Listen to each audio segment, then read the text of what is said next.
Assalamualaikum warahmatullahi wabarakatuh. Perkenalkan, nama saya Dwi Rudianto dari kelas 11 TO3. Saya di sini akan mengerjakan soal sejarah PSAT. Berakhirnya Perang Pasifik sehingga jatuhnya Hindia ke tangan Jepang. Latar belakang Perang Pasifik dimulai pada 7 Desember 1941. Jepang menyerang pangkalan militer Amerika Serikat di Pearl Harbor, Hawaii. Serangan ini memicu keterlibatan AS dalam Perang Dunia Kedua di kawasan Pasifik. Tujuan Jepang menguasai wilayah timur dan Pasifik untuk mengamankan sumber daya alam seperti minyak, karet, dan timah yang dibutuhkan dalam perang. Serangan Jepang ke Asia Tenggara. Setelah sukses menyerang Harbor, Jepang melancarkan serangan kilat ke berbagai wilayah Asia Tenggara. Filipina Desember 1941 sampai Mei 1942, Malai dan Singapura Januari sampai Februari 1942, Hindia Belanda Januari sampai Maret 1942. 2. Mengidentifikasi karakteristik penjajahan Jepang di Indonesia. Pemerintah Milastri. Jepang membagi wilayah Indonesia menjadi 3 area militer. Sumatera di bawah Angkatan Darat Tentara ke-25, Jawa dan Madura di bawah Angkatan Darat Tentara ke-16, Kalimantan, Sulawesi, Maluku, dan Papua di bawah Angkatan Laut. Sistem pemerintahan Jepang sangat ketat dan penuh kontrol militer.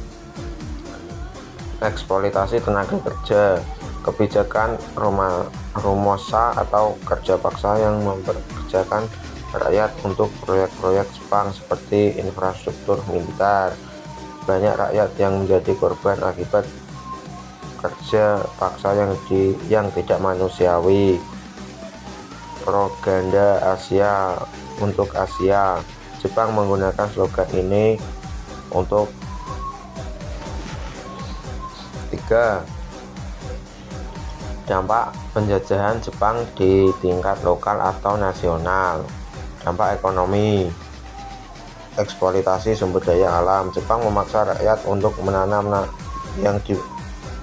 tanaman yang dibutuhkan perang seperti jarak atau minyak pelumas yang mengabaikan kebutuhan pangan lokal.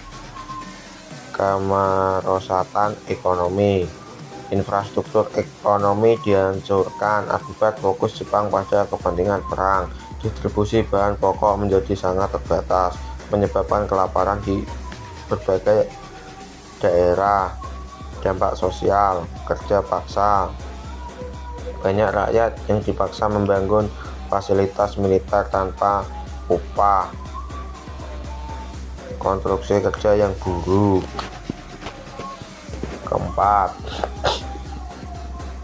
strategi bangsa Indonesia dalam menghadapi penjajahan Jepang. Memanfaatkan organisasi bentukan Jepang, organisasi militer dan semi militer. Pembela tanah air dimanfaatkan untuk melatih keterampilan militer pada pemuda Indonesia. Pemuda-pemuda yang bergabung dalam organisasi ini kelak menjadi bagian penting dalam perjuangan kemerdekaan setelah Jepang menyerah. Organisasi sosial. Jepang membentuk Putera atau Pusat Tenaga Rakyat yang diisi tokoh nasional seperti Soekarno, Hatta, Ki Hajar Dewantara, KH Mansur. Meski dikontrol Jepang, organisasi ini digunakan untuk membangun kesejahteraan sosial nasional. 2. Kolaborasi untuk keuntungan nasional. Kerjasama dengan Jepang. Tokoh seperti Soekarno dan Hatta bekerjasama dengan Jepang untuk mendapatkan akses politik, pelatihan militer, dan dukungan material untuk masa depan bangsa. Kolaborasi ini juga digunakan untuk memperjuangkan kesejahteraan rakyat di tengah penjajahan. Perlawanan bawah tanah. Gerakan rahasia, banyak kelompok yang digunakan melakukan gerakan bawah tanah untuk melawan Jepang seperti kelompok Sukarni, Jamale. Mereka menyebarkan propaganda anti Jepang dan mempersiapkan perlawanan secara diam-diam. Pemberontakan terbuka, beberapa pemberontakan dilakukan secara langsung seperti Kota di Blitar yang dipimpin oleh Suprapto. Sekian dari saya. Wassalamualaikum warahmatullahi wabarakatuh.